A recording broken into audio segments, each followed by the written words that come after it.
What do you even say when your team lets you down again?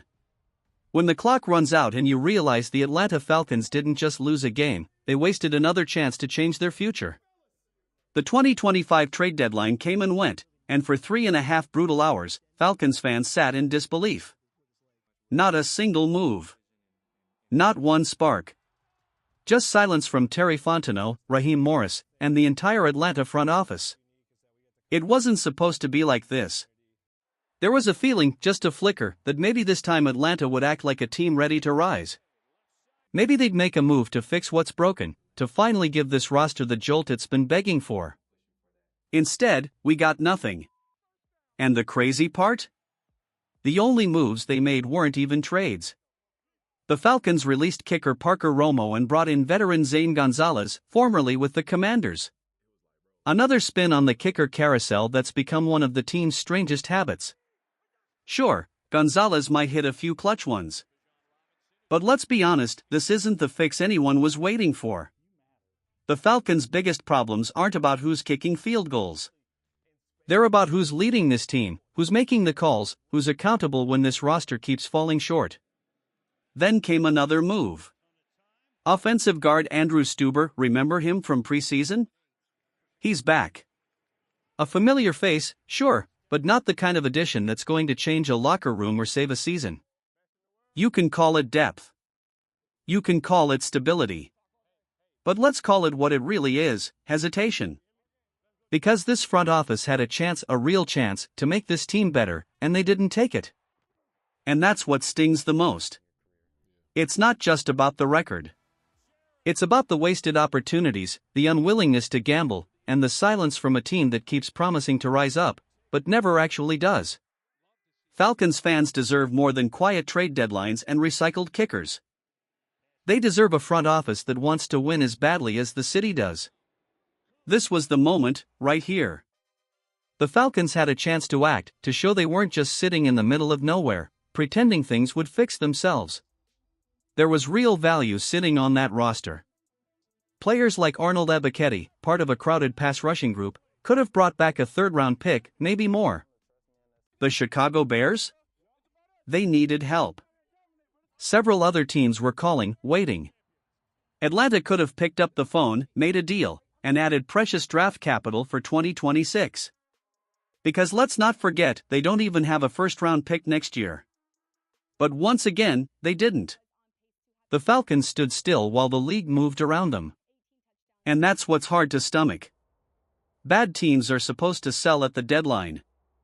Not throw away everything, but at least something. You retool, you reset, you give your fans a sign that you have a plan. But instead, Atlanta clung to comfort. Sure, they'll tell you there's only about $4.8 million left in cap space. But that's not the real reason. The real reason is indecision. This team doesn't know what it wants to be. Because if you walk into that locker room right now, you can feel it: tension, frustration, silence. The offense looks lost. The chemistry is fading. And everyone knows it. The question for General Manager Terry Fontenot is simple: do you actually believe this 3-5 team can turn it around? Or are you too afraid to admit it's time for change? Because right now, it feels like the Falcons are trapped in football purgatory, not bad enough to rebuild, not good enough to contend. Just floating in the middle, week after week. It's not mediocrity anymore, it's numbness. And that's the worst place a franchise can live. No direction. No identity. No urgency. Falcons fans used to get angry. Now, many are just tired. Tired of the same story, the same excuses, the same quiet acceptance of being almost good enough. Atlanta had a chance to fight for its future, and once again, they chose comfort over courage. Let's be honest, this isn't about one trade, one player, or one missed opportunity. It's about something much deeper. Because at this point, it's painfully clear, the Atlanta Falcons are not serious about getting better. Arnold Ebiketie was the obvious trade piece. Everybody saw it. He's talented, sure, but the writing was on the wall. The future is already taking shape with Jalen Walker and James Pierce Jr. leading the charge on the edge. Inside, you've got players like Brandon Dorlus, Laquale London, and even veterans like David Onyemata holding their own. The defense has young blood, energy, fire, potential. So why hold on to a player you know won't be part of your long-term core when you could have flipped him for valuable draft picks? A third-rounder. Maybe even more. That's the kind of trade smart teams make, not desperate ones, but teams that plan for something. And the worst part? Every other team around you seems to get it. Even the Saints, yes, the Saints made moves. They shipped away key players, brought in future assets, and showed that they at least have a direction. Meanwhile, Atlanta stands there, hands in pockets, doing nothing. The NFC South is slipping away, and it feels like the front office doesn't even notice. You can almost hear the silence inside Flowery Branch, the kind of silence that tells you nobody wants to admit the truth. Because this team could have reset. They could have shown fans they're thinking ahead. Instead, they chose to pretend everything's fine. But fans aren't blind. They see through it. They feel every wasted Sunday, every false promise. And this city, Atlanta, deserves more than empty optimism. Falcons fans are some of the most loyal, passionate people in football. They've stood by this team through heartbreaks, blown leads, and endless next year speeches. And yet, here we are again. Same story. Same decisions. Same pain. This isn't about one pass rusher. It's about a franchise afraid to evolve, afraid to make the hard choices that champions make. Atlanta deserves a front office that fights as hard as the fans do. Not one that hides behind silence and mediocrity. You know what hurts the most? It's that the plan was right there. The blueprint was sitting in front of the front office, clear, simple, smart. Trade Arnold Ebiketie for a third-round pick. Pick swap with the Cleveland Browns for Shelby Harris. 2 moves. That's it. You could have solved 2 problems in one day.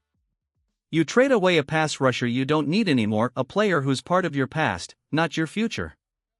In return, you get a draft pick to rebuild and a veteran interior lineman, a man built like a wall, to plug the gaping hole in your run defense.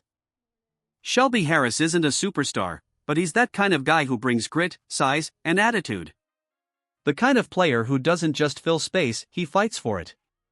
And right now, Atlanta needs fighters. And then, the final piece of the puzzle, Kirk Cousins. Trading him would have opened up $35 million in cap space for next year. You're going to release him anyway, so why not move on now and use that space to actually build a future? That's how good franchises operate. They think ahead. But what did the Falcons do? Nothing. Absolutely nothing. And that's the problem. It's not just about one missed deal, it's about the mindset. This team acts like patience is a plan, when in reality, it's paralysis. Terry Fontenot, if you keep sitting there hoping things will magically work out, they won't. Hope doesn't win football games. Action does. The Falcons have talent. They have passionate fans. They have a city that wants to believe again. But as long as this front office keeps waiting instead of building, Atlanta will keep sitting at the bottom, not because they can't rise, but because they won't even try. And that's the truth. No sugarcoating. No fake optimism.